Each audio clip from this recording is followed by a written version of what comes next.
Welcome students, Dr. Rakesh Singh from KS Science Academy. Welcome you all. Welcome to the Polity Objective Series. हम लोग M Laxmikant को base बनाकर question answer के session से सारे book को कंप्लीट कर देंगे। यही हमारे इस तरह के सेशंस का सीरीज का ऑब्जेक्टिव। आज जो हम लोग टॉपिक डिस्कस करेंगे वो लक्ष्मीकांत का बुक देखेंगे, एम लक्ष्मीकांत का बुक देखेंगे। तो उसका शीर्षक है salient features of the constitution. Hindi में आप देखेंगे, हिंदी का किताब देखेंगे एम लक्ष्मीकांत का, तो उसका शीर्षक है संविधान की मुख्य विशेषताएं। तो एमसीक्यू के आधारित ऑब्जेक्टिव टाइप क्वेश्चन के आधार पर हम लोग चर्चा करेंगे और इस डिस्कशन के उपरांत आपका निष्कर्ष कंक्लूजन ये रहेगा कि लक्ष्मीकांत में ये जो चैप्टर है, चैप्टर में जितना भी कंटेंट और फैक्ट और कॉन्सेप्ट दिया हुआ है वो सारा कंप्लीट है। चलिए हम लोग पहला क्वेश्चन स्टार्ट करते हैं। पहले हम इंग्लिश में पढ़ेंगे, फिर हम लोग हिंदी में बात करते हैं।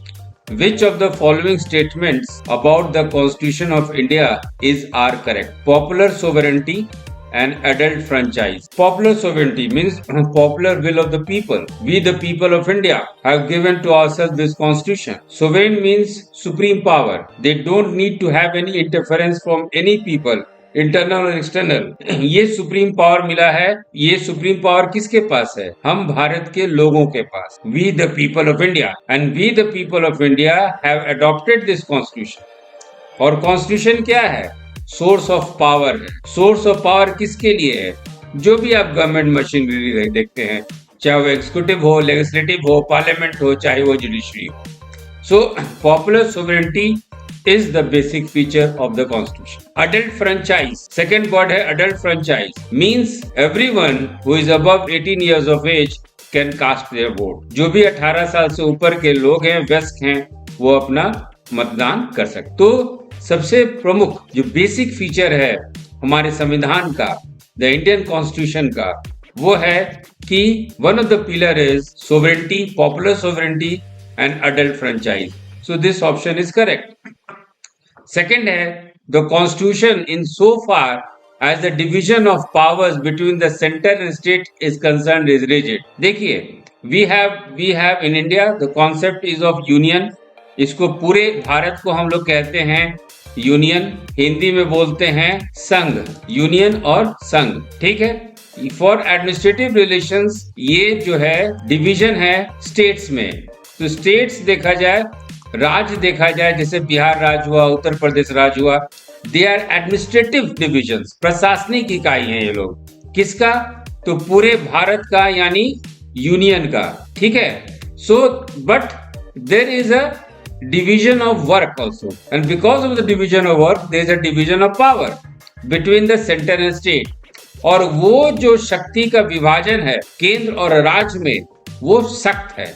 It is rigid, it is not flexible. So this option is also correct. Third, the constitution recognizes the interdependence of civil and economic rights. Civil rights, आप नागरिक हैं, एक नागरिक होने के नाते आपके बहुत अधिकार हैं। इकोनॉमिक राइट्स, इस भारत के संसाधन पे, इंडिया के आपके रिसोर्सेज पे, you have economic rights. You have the right to get a job, you have the right to apply for a job, you have the right to study hard and compete for good job. So Indian constitution recognizes both civil right as well as economic right. This is also correct. Fourth है, the constitution mentions direct control by the people such as referendum, initiative and recall. नहीं, it is not possible in the case of a huge democracy like India. India बहुत बड़ा लोकतंत्र है और इसमें referendum, initiative, recall नहीं हो सकता है कि नहीं चलो मूड किया तो आज चलो तुम वापस गए, तुम्हारा एमपी वाला सीट खाली। नहीं, ऐसा कुछ भी सिस्टम हमारे इंडियन कॉन्स्टिट्यूशन में नहीं है। डायरेक्ट कंट्रोल जो है पीपल का यहाँ नहीं है। आप साधारण आम जनता, भारत के आम नागरिक अपने प्रतिनिधि, रिप्रेजेंटेटिव को चुनते हैं, जो पार्लियामेंट में एमपी कहलाते हैं, संविधान सभा में एमएलए कहलाते हैं। आप डायरेक्टली अपना पावर को इस्तेमाल नहीं कर सकते। और यदि आपको कोई नेता अच्छा नहीं लगा तो आज नहीं हटा सकते आप उसके। यदि आज हटाए तो वो प्रोसेस हो गया रिकॉल, तुरंत बुला लिया है। या आप गांधी मैदान में खड़ा होके, लाल किला पे खड़ा होके वोटिंग नहीं कर सकते, तो वो गया रेफरेंडम। आपको 5 साल इंतजार करना पड़ेगा। यदि वो प्रतिनिधि अच्छा नहीं है, ठीक है, अगले बार उसको मत चुनिए। तो ये इस तरह का system referendum initiative call Indian constitution में नहीं है। तो इसके आधार पे आपका आंसर हो गया 1, 2 एंड 3। आपका आंसर हो गया 1, 2 एंड 3। हिंदी में देखते हैं, भारत के संविधान के बारे में निम्नलिखित में से कौन सा कथन सही है? लोकप्रिय संप्रभुता और वयस्क मताधिकार संविधान की मूल विशेषताएं, ये सही है। जहां तक केंद्र और राज्यों के बीच शक्तियों के विभाजन का संबंध है, संविधान कठोर है, एकदम सही है। संविधान नागरिक और आर्थिक अधिकारों की परस्पर निर्भरता को मान्यता देता है, ये भी सही है। लेकिन संविधान में जनमत संग्रह का कॉन्सेप्ट नहीं है इंडियन कॉन्स्टिट्यूशन में। रिकॉल, पहल जैसे प्रत्यक्ष नियंत्रण का कहीं कोई उल्लेख नहीं है। तो चौथा नंबर जो है ये आपका गलत है। तो सही ऑप्शन हो गया 1, 2 और 3। सही ऑप्शन हो गया आपका 1, 2 और 3। याद रखिएगा बच्चों, हम लोग जो बात कर रहे हैं M Laxmikanth, strictly we are following the book written by M Laxmikanth. उसके हर एक चैप्टर को हम लोग एक सेपरेट टॉपिक बनाए हैं और उस चैप्टर को हम लोग क्वेश्चन और आंसर के माध्यम से पढ़ रहे हैं। और जब क्वेश्चन आंसर के माध्यम से पढ़ेंगे तो आप देखिएगा कि वो पर्टिकुलर चैप्टर उस किताब का थॉरली आप जो है कंप्लीट कर चुके हैं। चलिए अगले क्वेश्चन की ओर हम लोग चलते हैं। अगला क्वेश्चन देखते हैं। Consider the following statements related to secularism in India. देखिएगा, इंडियन कॉन्स्टिट्यूशन में, भारत के संविधान में इंग्लिश में जो वर्ड है वो है सेक्युलरिज्म, और हिंदी में धर्म निरपेक्ष नहीं लिखा हुआ है, हिंदी में लिखा हुआ है पंथ निरपेक्ष। ये कंफ्यूजन थोड़ा सा इंग्लिश में नहीं है, लेकिन इंग्लिश में straightforward secularism. No, secularism या पंथ निरपेक्ष या धर्म निरपेक्ष का जो अर्थ होता है वो यूरोप से लिया गया है। वो है कि चर्च और स्टेट अलग अलग है ना, स्टेट मशीनरी, रिलीजन दोनों अलग अलग। ये नेगेटिव जो है व्यू है। इसी में इंडियन कॉन्स्टिट्यूशन जो है पॉजिटिव व्यू ली है। कहने का मतलब कि इंडियन जो गवर्नमेंट सिस्टम है, इंडियन गवर्नमेंट, चाहे वो सेंट्रल गवर्नमेंट हो चाहे वो राज्य सरकार हो, it will respect all the religion. यहाँ पे ये बात नहीं कहा जाता है कि the government has no state religion. हालांकि सेक्युलरिज्म का मतलब ही होता है कि सरकार की अपनी कोई धर्म नहीं है, the government has no religion. But India's constitution uses it in a very positive way, in the sense that we will respect all the religion.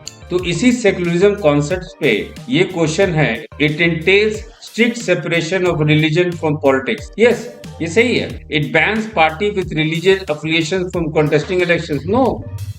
Even if you are a religious body, you can contest the election. It grants religious liberty to all communities. Yes, it is true. All of us have the right to profess belief. We have own right of belief. We have own right of faith. We have own right of worship, and we should not need not publicize it also. It accepts community personal. So yes, जो आपका समूह का जो personal law है, like Hindu marriage is governed with a set of traditions and rules. Muslim marriages are governed with their own set of rules and regulations. So everything is respected here in India as well as in the Indian Constitution. So except for 2, all the questions are correct. तो सही answer है 1, 3 and 4। अब चलते हैं हम लोग हिंदी में देखते हैं। भारत में धर्मनिरपेक्षता से संबंधित निम्नलिखित कथनों पर विचार करें। इसमें धर्म को राजनीति से सख्ती से अलग करने की आवश्यकता है। भारत में पंथ निरपेक्ष या धर्म निरपेक्ष को जो हम लोग फॉलो करते हैं संविधान के उद्देश्य से, वो है कि धर्म अलग है, राजनीति अलग। तो पहला ये सही है। दूसरा, ये धार्मिक संबद्धता वाले दलों के चुनाव लड़ने पे प्रतिबंध लगाता है। ऐसा कुछ भी नहीं। यदि आपका कोई पार्टी हो, यदि आपका कोई दल हो और आप किसी धार्मिक संबद्धता, धार्मिक धर्म से संबंधित हैं, तो भी आप चुनाव लड़ सकते हैं। किसी तरह का प्रतिबंध जो है भारत की संविधान नहीं लगाती है इस मामले में। ये गलत। ये सभी समुदायों को धार्मिक स्वतंत्रता प्रदान करता है, एकदम सही है। सहिष्णुता भारत संविधान की विशेषता है। ये सामुदायिक व्यक्तिगत कानूनों को स्वीकार करता है। हाँ, आपका अपना तरीके से शादी होता है, अपने तरीके से विवाह होता है, अपने तरीके से जो भी रीति रिवाज आप मानते हैं, ये आपका व्यक्तिगत परंपरा है, व्यक्तिगत सदियों से चलता हुआ नियम है, तो उसको इस देश में संविधान के अनुसार भी जो है स्वीकार किया जाता है, मान्यता दी जाती। तो सेकंड का सही आंसर है 1, 3 और 4। चलिए अगला क्वेश्चन हम लोग देखते हैं। Which one of the following schedules of the constitution of India incorporates salaries and allowances of members of parliament, the chairman and deputy chairman of the Rajya Sabha and speaker and deputy speaker of the Lok Sabha as one of the item। Answer है इसका second schedule. Bharat के संविधान के निम्नलिखित अनुसूचियों में से कौन सी एक मद के रूप में संसद के सदस्यों, राज्यसभा के सभापति और उपसभापति और लोकसभा के अध्यक्ष और उपाध्यक्ष के वेतन और भत्ते शामिल हैं? तो वो है आपकी दूसरी अनुसूची, वो है आपका सेकेंड शेड्यूल। चलो 2 मिनट हम लोग चर्चा कर लेते हैं सेकेंड शेड्यूल पे। दूसरी अनुसूची जो भारत के संविधान में उल्लेखित है, second schedule of the Indian constitution, इसमें क्या क्या है? इसमें अलाउंस, प्रिविलेज, एम्बुलेंस, सैलरी, सुविधा, भत्ता किसके किसके बारे में दिया हुआ है? तो president of India, governor of Indian states, Lok Sabha के अध्यक्ष speaker and deputy speaker of Lok Sabha, Rajya Sabha के चेयरमैन एंड डिप्टी चेयरमैन, आपके स्टेट के लेजिस्लेटिव असेंबली या विधानसभा के स्पीकर या डिप्टी स्पीकर, फिर लेजिस्लेटिव काउंसिल विधान परिषद के chairman and deputy chairman, supreme court के जज, हाई कोर्ट के जज और कंप्यूटर और ऑडिटर जनरल, इन सब का सैलरी, भत्ता, अलावेंस, सुविधा सब कुछ जो है सेकेंड शेड्यूल में दूसरी अनुसूची में ये उल्लेखित किया गया है। चलिए अगला क्वेश्चन देखते हैं। ये है कुछ भाग, ये है टॉपिक, शीर्षक, विषय, और ये है कौन से भारत के संविधान के कौन से भाग में दिए हुए हैं। अब इसको देखने से पहले जरा कुछ चर्चा कर ले। भाग 5 में, in part 5 of the Indian constitution, आपको कार्यपालिका के बारे में, एग्जीक्यूटिव के बारे में जिक्र है। इसमें क्या क्या है? प्रेसिडेंट, वाइस प्रेसिडेंट, इसमें आपके काउंसिल ऑफ मिनिस्टर, मंत्रिमंडल के बारे में जिक्र है, संसद पार्लियामेंट के बारे में जिक्र है, आपके पार्लियामेंट में कौन कौन लोग काम करते हैं उनके बारे में जिक्र है, आपका बिल कैसे बनता है, क्या क्या प्रोसीजर है, क्या प्रोसेस है, क्या प्रक्रिया है कानून बनने का, सारा कुछ दे दिया गया है। इसमें आपको प्रेसिडेंट के विधायी शक्तियां के बारे में, लेजिस्लेटिव पावर्स के बारे में बात की गई है, इंडियन जुडिशरी के बारे में बात की गई है, कंट्रोलर ऑडिटर जनरल के बारे में बात किया गया है भाग 5 में। भाग 12 में, पार्ट 12 में फाइनेंस, प्रॉपर्टी, कॉन्ट्रैक्ट, और पार्ट 11 में यूनियन और स्टेट्स यानी संघ और राज्य के बीच के संबंध के बारे में जिक्र है, और पार्ट 6 जो है ये आपके राज्य के बारे में, स्टेट्स के बारे में उल्लेख। इसी के आधार पे आपका ये क्वेश्चन है कि finance, property, contract and suits, ये आपका पार्ट 12 में दिया हुआ है। यूनियन जुडिशरी,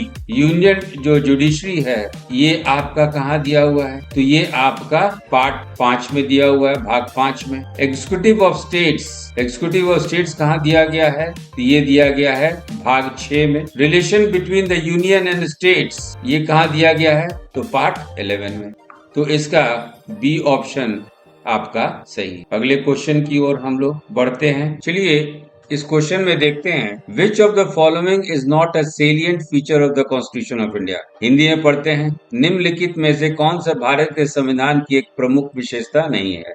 रिटन कॉन्स्टिट्यूशन है, भारत का संविधान लिखित है, yes. Supremacy of the constitution, Bharat का संविधान सर्वोच्च है, भारत का संविधान सर्वोच्च है, ये सही है। क्वाजी फेडरल स्ट्रक्चर, हाँ क्वाजी फेडरल स्ट्रक्चर हम लोग कह सकते हैं कि जिस तरह से यूएसए का सिस्टम है यूनियन और स्टेट्स के पावर के रूप में, यहाँ भारत में यूनियन और स्टेट के रिलेशंस को देखे तो पावर का जो बैलेंस है ये टुवर्ड्स यूनियन है। तो कहते हैं unitary bias, the federal structure in India is unitary bias and it is not federal structure in its true sense, क्योंकि यूनियन का बहुत ज्यादा पावरफुल है स्टेट के कंपैरिजन में। तो hence the name given is quasi federal structure, yes quasi federal structure है। और कमिटेड जुडिशरी नहीं, इंडियन जुडिशरी सिस्टम इंडिपेंडेंट, स्वतंत्र है। कमिटेड जुडिशरी का मतलब होता है कि जो पार्टी पावर में है, यानी गवर्नमेंट जो रूल बनाए उसके हाँ में हाँ मिलाई है, मतलब कि जुडिशरी का इंटरप्रिटेशन ऐसा होना चाहिए कि गवर्नमेंट के रूल से मेल खाए। ये गलत बात है, इसको कहते हैं कमिटेड जुडिशरी। इंडिया में कमिटेड जुडिशरी नहीं है, यहाँ पे इंडिपेंडेंट जुडिशरी है। यहाँ का जो जुडिशरी है इट इज इंडिपेंडेंट, ये यहाँ की जो आपका न्यायपालिका है वो स्वतंत्र है, तो ये गलत है। Distribution of powers, yes, centre और स्टेट में पावर का शक्तियों का विभाजन है, तो सही ऑप्शन है, सही ऑप्शन है आपका, सही ऑप्शन है। यहाँ पे क्वेश्चन है कि कौन सा नहीं है भारत की संविधान की विशेषता, तो कमिटेड जुडिशरी नहीं है, आंसर है सी। अगला question, consider the following statement, the Indian constitution is an unwritten constitution, गलत। अभी हम लोग बात किए it is a written constitution, it is a written constitution, yes. It is largely based on the Government of India Act 1935. Yes. It is a gift of British Parliament. No, it is perfectly no. So, सही option है आपका 2 and 3. सही option है 2 and 3. B. निम्नलिखित कथनों पर विचार करें। भारतीय संविधान है अलिखित संविधान, गलत। एक लिखित संविधान, यस। मोटे तौर पे भारत सरकार अधिनियम 1935 पर आधारित, यस। ब्रिटिश संसद की देन, गलत। तो सही ऑप्शन है 2 और 3, सही ऑप्शन है 2 और 3। चलिए 7वां question, the second schedule of the constitution of India does not contain the provisions as to who among the following. मैं सेकेंड शेड्यूल जो है उसमें किसकी भत्ता और सैलरी के बारे में बात नहीं की गई। प्रेसिडेंट के बारे में बात की गई है, यस, बात की गई है। स्पीकर के बारे में बात की गई है, यस, बात की गई है। कंट्रोलर एंड ऑडिटर जनरल की बात की गई है, यस, बात की गई है। Chairman union public service commission के बारे में बात की नहीं बात की गई है, तो यही सही आंसर है। सेकेंड शेड्यूल में इनकी बात चर्चा नहीं है। भारत के संविधान की दूसरी अनुसूची में निम्नलिखित में किसके लिए प्रावधान नहीं है? राष्ट्रपति के लिए है, लोकसभा के अध्यक्ष के लिए है, भारत के नियंत्रक और महालेखक परीक्षक के लिए है, अध्यक्ष संघ लोक सेवा आयोग के लिए नहीं। आगे चलते हैं बच्चों, ये मैच द फॉलोइंग है कि कुछ प्रावधान है भारत के संविधान में, उसका स्रोत क्या है? तो आप देखेंगे पहला है आपातकाल, emergency provision. Emergency provision Bharat में लिया गया है जर्मनी से। आपका फंडामेंटल राइट्स मौलिक अधिकार, ये लिया गया है आपका United states of America. Parliamentary system लिया गया है आपके यूनाइटेड किंगडम से। और directive principles of state policy ये लिया गया है आयरलैंड। तो सही ऑप्शन इसका 4, 3, 2, 1 सी ऑप्शन, सही option. Question number 9, which one of the following pairs is not correctly match? Language 8 schedule में दी गई है, यस, दी गई है, सही है। ओथ अफर्मेशंस का जो फॉर्मेट है वो सेकेंड शेड्यूल में दिया गया है, नो, ये थर्ड शेड्यूल में दिया गया है। Allocation of seats in the council of states, कि किस तरह से हर एक राज्य का कितना सीट होगा राज्यसभा में, इसका चर्चा कहाँ किया हुआ है? फोर्थ शेड्यूल में किया गया है, yes. Provisions as to disqualification of the ground, मैंने डिफेक्शन ग्राउंड्स पे ये कहाँ दिया हुआ है? 10th शेड्यूल में ये दिया हुआ है। तो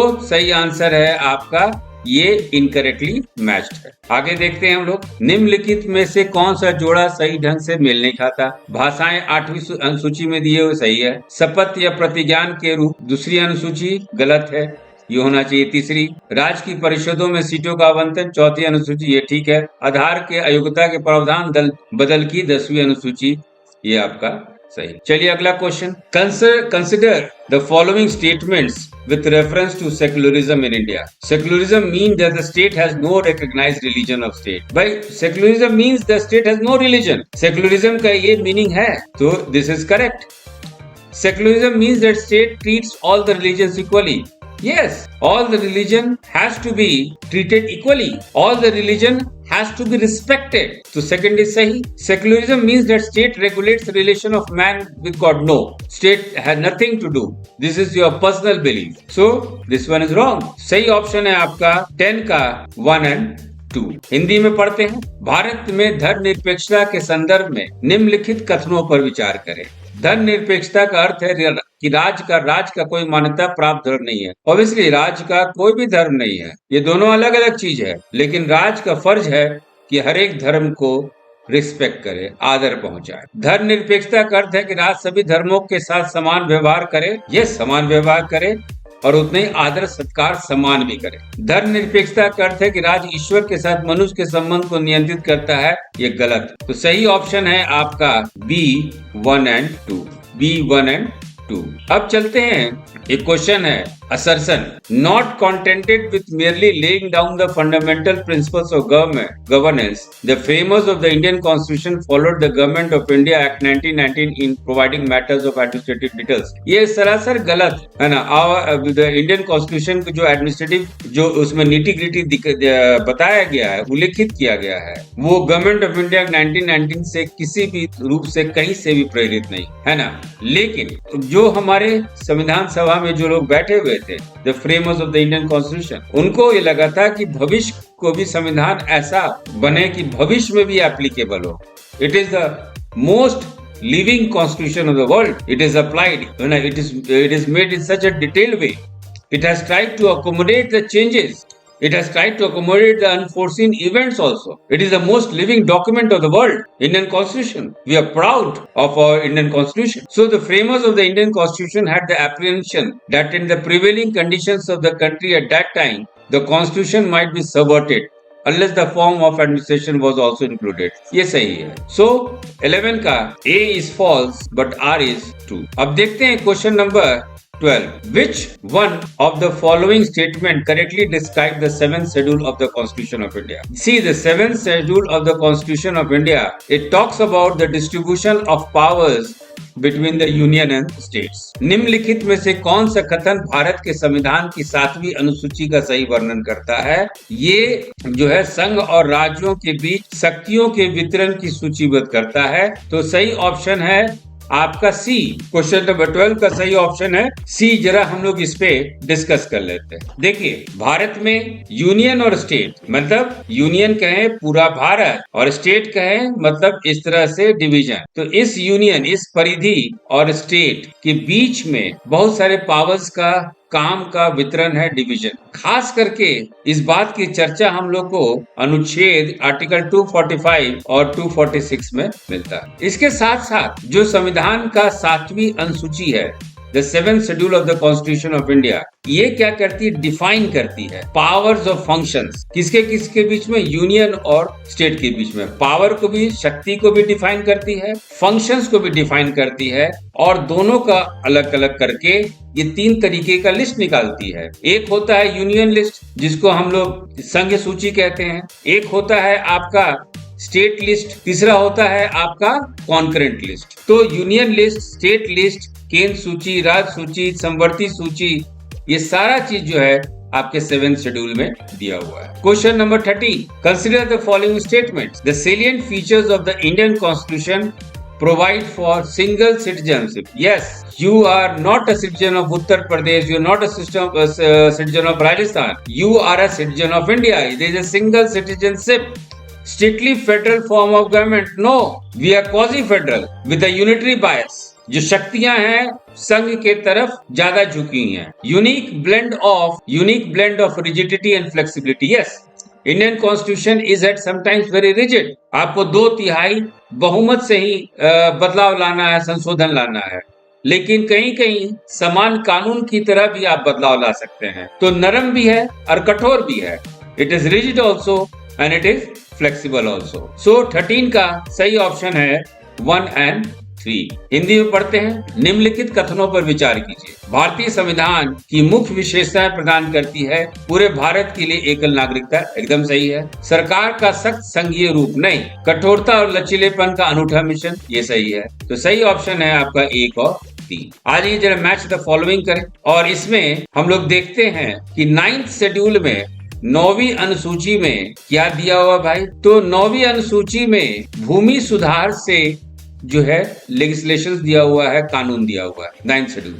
10th शेड्यूल में देखिए भाई क्या है। 10th शेड्यूल में कि आपका सीट, आपका एमएलए का सीट या एमपी का सीट कैसे अब उससे से डिस्क्वालीफाई हो जाएंगे on grounds of defection law.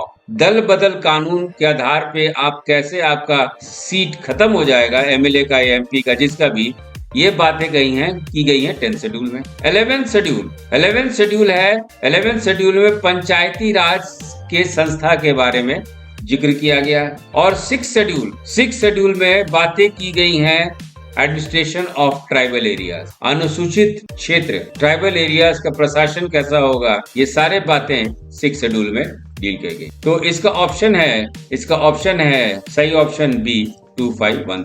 तो चलिए इसके साथ ही जो टॉपिक है salient features of Indian constitution, भारतीय संविधान की विशेषताएं, और एम लक्ष्मीकांत को बेस बना के, उस चैप्टर को बेस बना के हम लोग क्वेश्चन आंसर के फॉर्म में ये पूरा चैप्टर, पूरा टॉपिक को हम लोग कॉन्सेप्ट और फैक्चुअली दोनों ही खत्म करें। इस तरह से यदि आप प्रिपेयर करेंगे तो यूपीएससी पीटी में डायरेक्टली आपको मदद करेगा, और कॉन्सेप्ट्स और फैक्ट्स यदि सही है तो स्टेट पीसीएस में भी ये आपको सफलता का जिम्मेवारी ले ले। तो इसके साथ ही अगले सेशन में अगले टॉपिक के साथ मिलते हैं।